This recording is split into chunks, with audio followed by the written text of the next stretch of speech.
Good evening, folks. This is Bernette, and I will be your voice in the dark tonight. Now let's draw a little closer.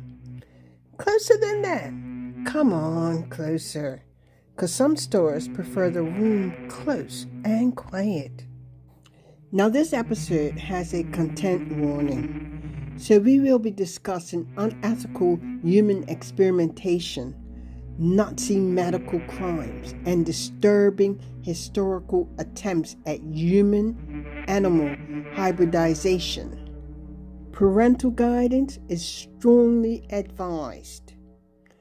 So, before we begin tonight's tale, let me say this plainly. Some stories are bizarre because someone dreamed them up. Others are bizarre because history left the door unlocked and allowed them to happen. This one belongs to the second kind. It is not a campfire myth, not a penny dreadful, not a rubber monster in a midnight film.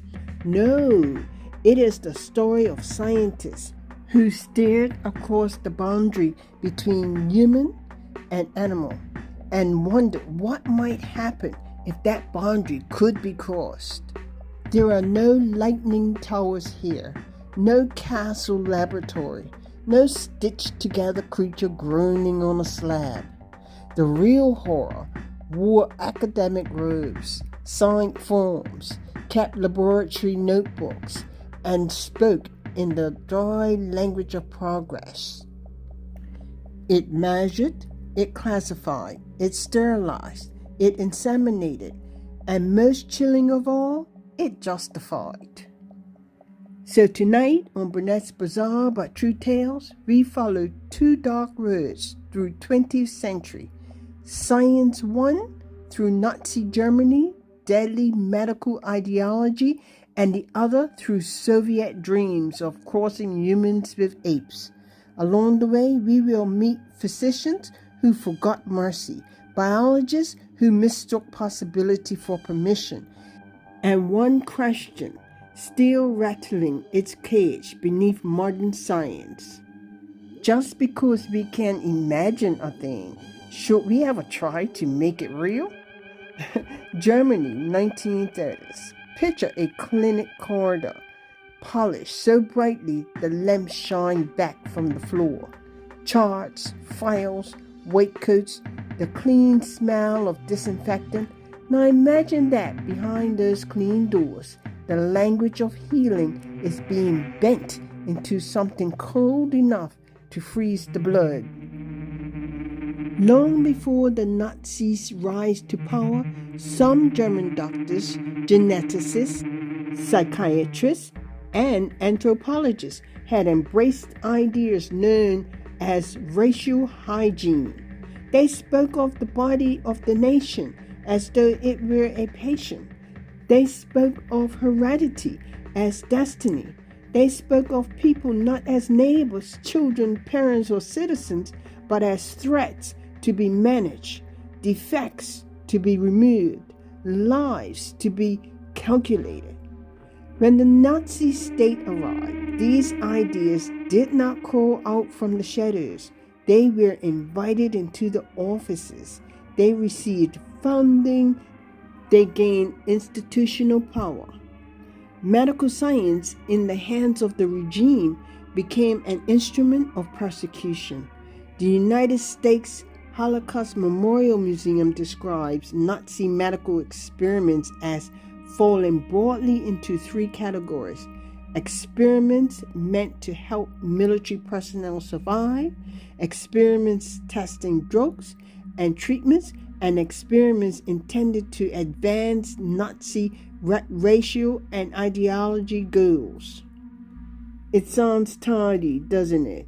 Three categories, a neat little cabinet with three labeled drawers. But pull those drawers open, and what slides out is not paper, it's suffering.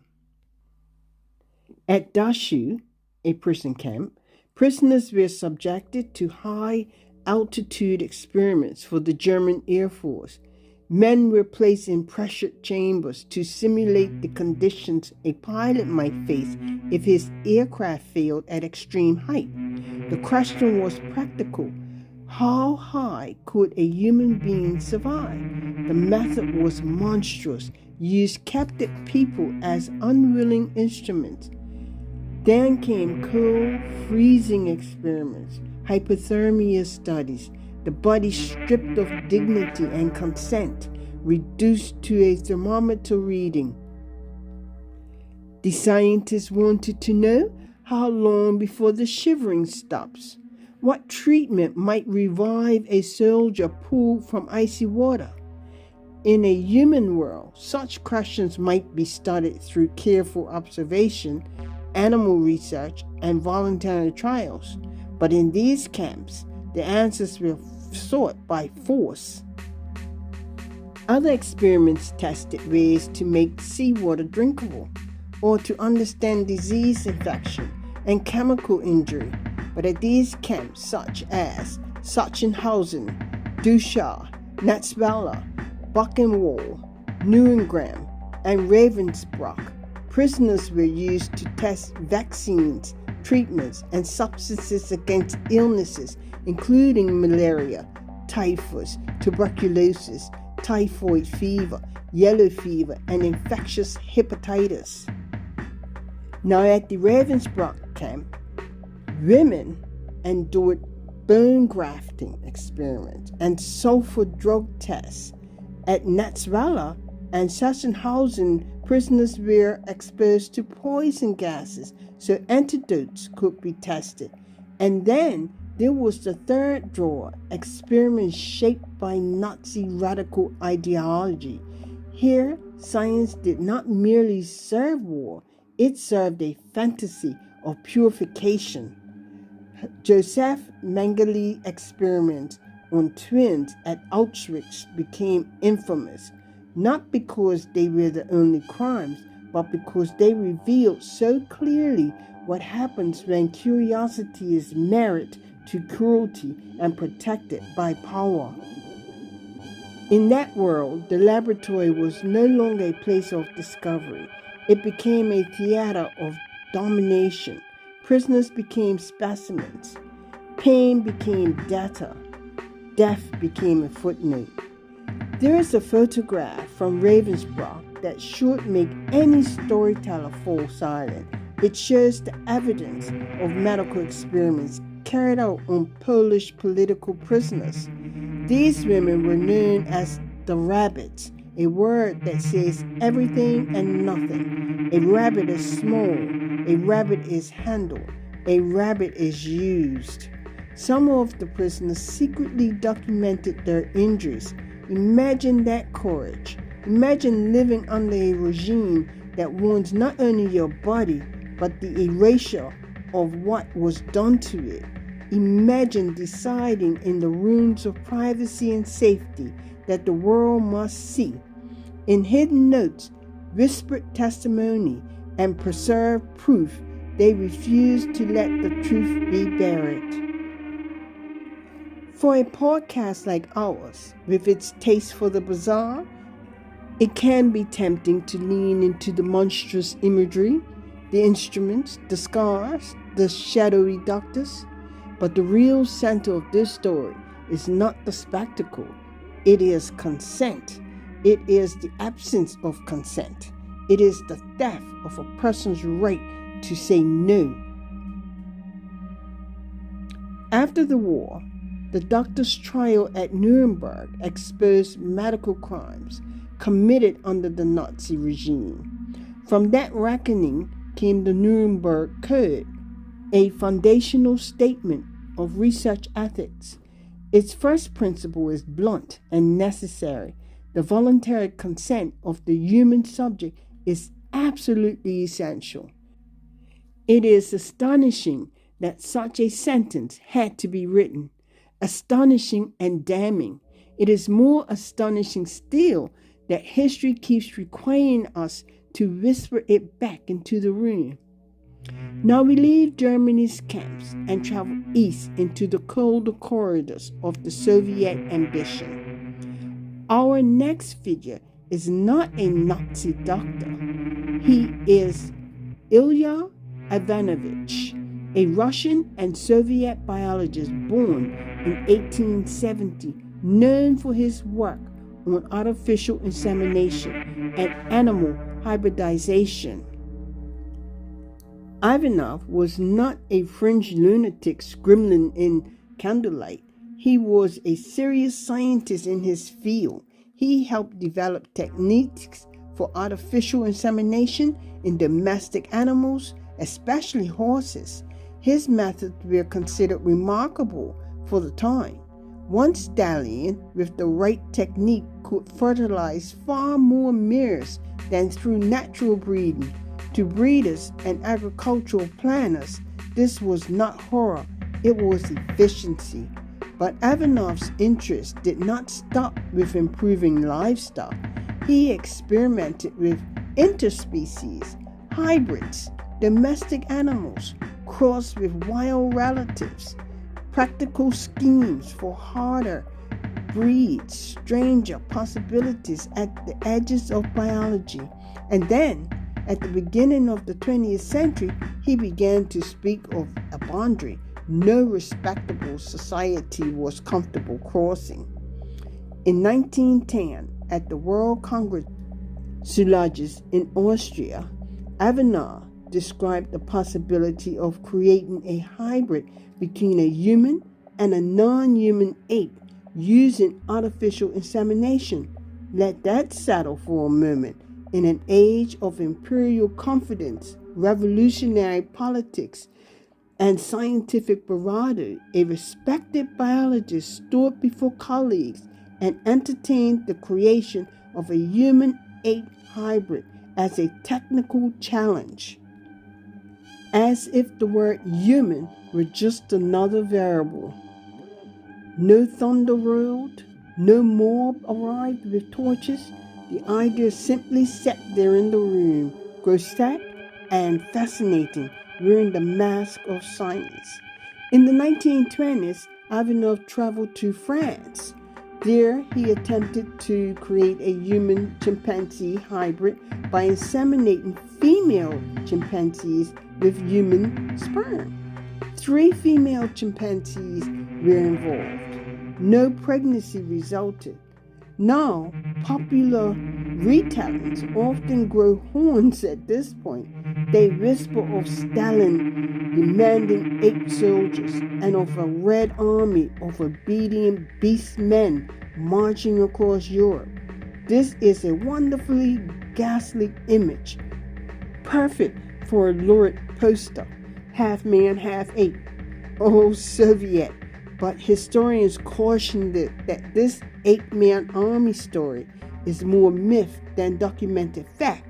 The truth is stranger in a quieter way. Ivanov's work was tied to real scientific ambition, ideological currents, and the era's fascination with reshaping life itself. And that, my dear listener, may be more disturbing than the myth. A mad dictator ordering monsters is easy to dismiss. A bureaucracy founding a proposal, a scientist booking passage, a colony permitting experiments, and colleagues debating feasibility. That is the horror of the ordinary. That is the monster with clean shoes, the one you hear coming too late. When Ivanov's attempts in Africa failed, the story did not end. Back in the Soviet Union, he attempted to organize further experiments, this time reversing the direction, using sperm from a non-human ape and human volunteers. Accounts differ in detail, and the documentary record must be handled carefully, but the outline is chilling enough. He sought human participation in a project whose very premise violated deep ethical and cultural boundaries. Then fate, bureaucracy, politics, and biology closed in. The primates available to him died before the experiments could proceed. Soviet scientific politics shifted. Ivanov fell under criticism, lost his standing, and in 1930 he was arrested. He was exiled to Alma-Ata, now Almaty, where he died in 1932. No human-ape hybrid was created. No cage door opened to reveal the missing link. Blinking under a laboratory lamp, the creature remained unmade. But in horror, sometimes the monster that never arrives is not the point. The point is that someone swept the floor, arranged the instruments, and prepared the room for it. Ivanov's work later echoed in culture the unfinished satirical opera Orango, sketched in 1932 by Dmitri. This drew inspiration from the era's grotesque fascination with human-ape transformation. In fiction and television, the Humanzee has become a shorthand for science gone feral, for the nightmare of a boundary erased. Yet the most important word in that phrase is not ape, it is human, because the human part of the story is where the responsibility waits, patient as a shadow. Put Nazi medical crimes and Ivanov's ape human ambitions side by side, and we must be careful. They are not the same story. The scale, the intent, setting, and the victims differ. Nazi experimentation was bound to genocide, war crimes, racial ideology, and the machinery of camps. Ivanov's work belonged to a different scientific and political world. But they share a warning. In both, the human being can vanish inside an idea. In one, people were turned into evidence for ideology and declared them lesser. In the other, the imagined hybrid became so fascinating that the ethical horror of pursuing it seemed to some negotiable. That is how science becomes a seance. It sits at the table and calls up a future, a better soldier, a pure nation, a hardier animal, a new human, a proof against religion, a proof of evolution, a proof of power. The candles flicker, the instruments gleam, and somewhere outside the circle, someone's right to refuse is quietly removed. The gold in tonight's tale is not a monkey with a human face. It is not a secret Soviet super soldier. It is not even the doctor with the clipboard. The gold is the sentence that always arrives softly before the door locks. For the greater good, listen for it. It never shouts. For the greater good, they said, we need to know how long a body survives the cold. For the greater good, we need to test this drug. For the greater good, we need to improve the species. For the greater good, we need to cross the line just once. But history answers no, not like that, not without consent, not by stripping people of dignity, not by making the vulnerable pay for the ambitions of the powerful. There is a reason human-animal hybrids haunt folklore. The minotaur in the labyrinth, the werewolf at the edge of the village, the Ape-Man in the jungle serial. These creatures frighten us because they ask what a human really is. Are we reason, appetite, soul, flesh, instinct, memory? Where exactly is the line? But tonight's history suggests another answer.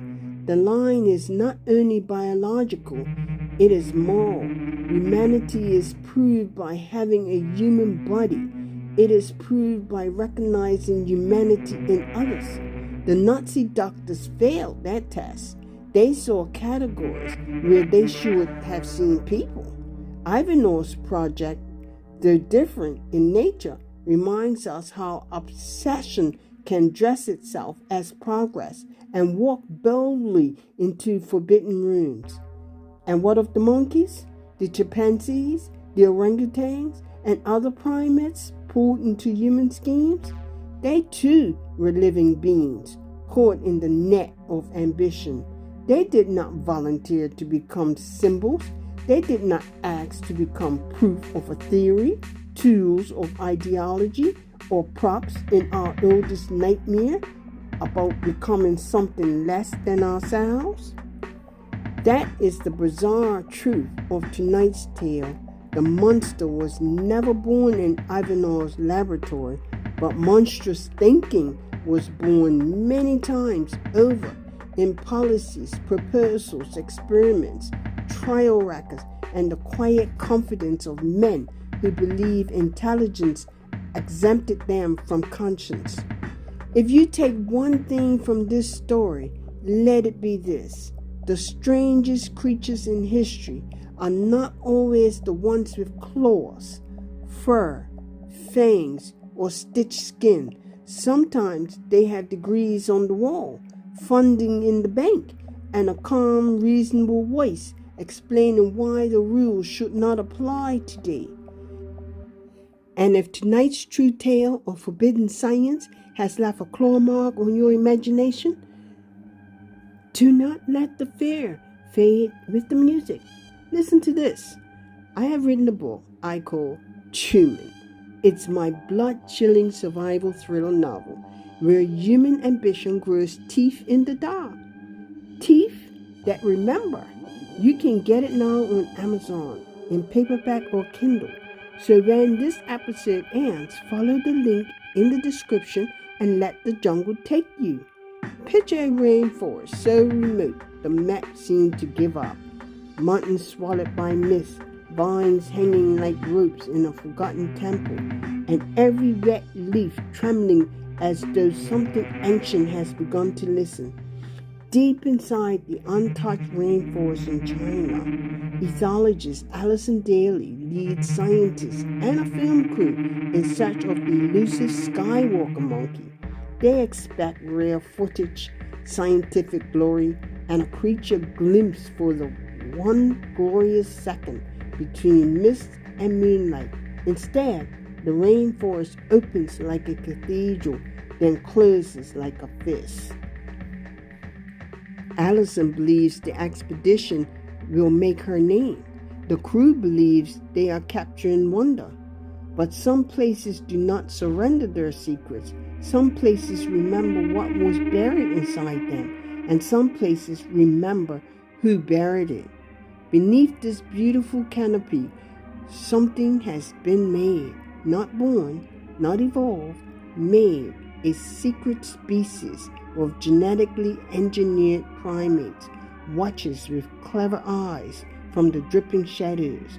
The humans are not a legend, not a missing link, not nature's mistake. They are the kind of nightmare that has a creator. Their bodies are primate, but their eyes carry a dreadful understanding. They watch tools, they watch fear, they watch mistakes. One by one, the team begins to realize that humans are not simply reacting to trespasses. They are learning them. Every breath, every weakness. Colton Spencer has followed them for months. He knows we're not to step, we're not to breathe, and why the trees sometimes go silent all at once. The humans have tolerated him because he is quiet, alone, and respectful of their deadly border. Then Allison arrives with lights, lenses, voices, and questions, and the forest begins to wake in anger. Now the expedition is no longer hunting a monkey. It is being hunted by something that studies them back patiently as shadows split apart and the cameras keep rolling. Colton must decide whether to abandon Allison to the creatures whose territory she has disturbed, or drag her deeper into the nightmare in the hope of escaping it. This is not just a creature story. It is a warning dressed in claws and thunder.